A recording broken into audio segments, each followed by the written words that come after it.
For most countries, the curve is flattening in terms of deaths related to COVID-19. But in the United States, things are a bit more complicated. Good morning. It's April 27th, 2020. I'm Zank from Bennett Data Science for today's update on the COVID-19 recovery graphs, where you'll see how states and countries are recovering from COVID-19. Here are the headlines. There's good news from across the world.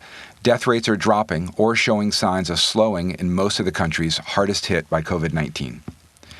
In this view, you see the curve is flat at the bottom, then an increase in the middle, and then a flattening again at the top. This is, at the top, the flattening of the curve that everyone's talking about.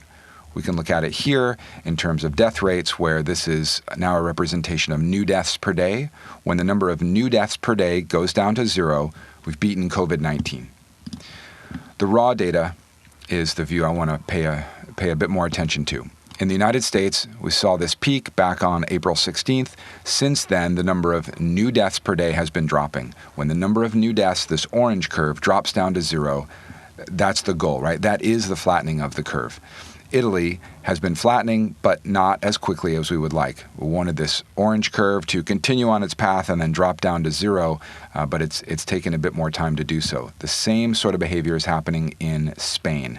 Over the weekend, it's starting to drop a bit more quickly, but it did table off here on April 20th to 22nd. France is showing a strong, fast drop in new deaths per day. That is the goal. United Kingdom is much flatter than they would like, up there around just under 700 new deaths per day. Belgium is right around just above 200 new deaths per day, and they're not dropping. Germany is showing a steep drop, just above 150 new deaths per day. Hopefully this curve will continue to drop down. The Netherlands also decreasing over the weekend. And then several countries are looking like they are making some progress, namely Brazil, Mexico, and Ireland, all increasing, but it looks to be slowing. When we see a peak in this orange curve and the orange curve drops back down, that's a signal that we are somewhere near the middle point. Look at Canada. They crossed the peak over the weekend, and they're going to drop, and hopefully this continues to drop down. I want to get into the data for the United States.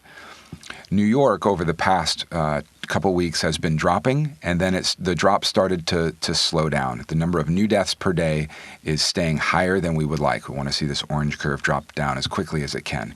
New Jersey had a peak, and then a drop, and then a peak, and now it appears to be going down after the weekend. 279 deaths day over day. Michigan showed a peak and then a big increase, and there's no slowing in sight right now for Michigan. We're going to keep a close eye on Michigan. Massachusetts, Illinois, both show this behavior going up, and maybe Illinois is starting to show a peak there in the orange curve where it will drop down. It's too early to say. We'll keep an eye on Illinois. Connecticut shows the second peak, up around 112 new deaths per day. Hopefully this will drop and not be another event like what happened here on April 15th, where it went up, it remained flat for a bit, and it went up again. Pennsylvania dropping very quickly. This is exactly what we like to see. Many fewer deaths day over day. Hopefully they'll be down towards zero very quickly. California showing the third bump since the first occurred on April 8th, and the second was back on April 16th. Just over a week later, and then April 23rd, we saw another peak, 89 new deaths per day and holding. What we want to see is this peak out and then drop down. Louisiana, the same thing. Georgia, a state we've been watching closely, is now down to 20 new deaths day over day. Colorado shooting upwards after this saw a peak back on April 9th, then it dropped down to only 18 deaths per day. And then all the way up now to 54 new deaths per day. So we're seeing this bump and then a drop and another bump, similar to what we saw here in Texas. Let's take a look quickly at what that means in terms of a simulation. The blue curve here is the curve that everyone's talking about seeing flatten. And so this is the flat part of the curve everyone wants to get to. That means there are no new deaths. When this orange curve drops down towards zero, this is not the scale for the orange curve. It's over here, but I haven't labeled it on purpose just to keep things cleaner. When this orange curve drops down, this blue curve is flat. Now, what happens if we have another peak in the orange curve? Well, that's what we can simulate here.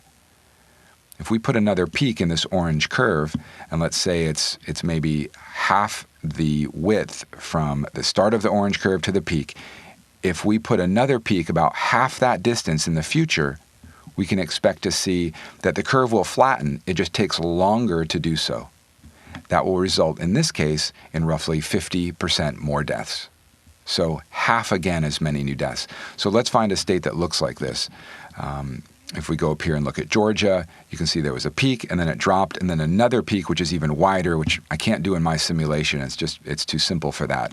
But if we look at that, what's happening in Georgia could be indicative of many, many, many more deaths than would have happened had they seen this drop go all the way down to zero. In fact, they might be at zero already at the trajectory of this orange curve. So that's the implication of some of these peaks and then a valley and then another peak in the new deaths per day. We want to see that number drop down to zero as quickly as possible. I'll be back tomorrow with more updates. Thank you for watching and stay healthy.